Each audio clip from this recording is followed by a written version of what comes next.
கருவேப்பிலை புளிக்குழம்பு செய்யலாங்களா? கருவேப்பிலை எல்லாரும் தூக்கி போட்டுருவாங்க, யாருமே சாப்பிட மாட்டாங்க.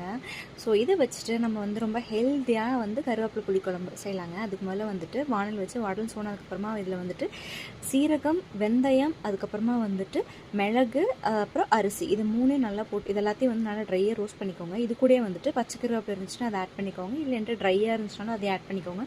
நல்லா வதக்கி விட்டுட்டு கருவேப்பிலை வந்து கருகிடக்கூடாதுங்க. அதே மாதிரி மசாலா பொருள் கருகாமல் நல்லா வதக்கி விட்டதுக்கப்புறமா தனியாக எடுத்து ஆற வச்சு மிக்ஸி ஜாரில் பவுடரை அரைச்சி எடுத்து வச்சுக்கோங்க.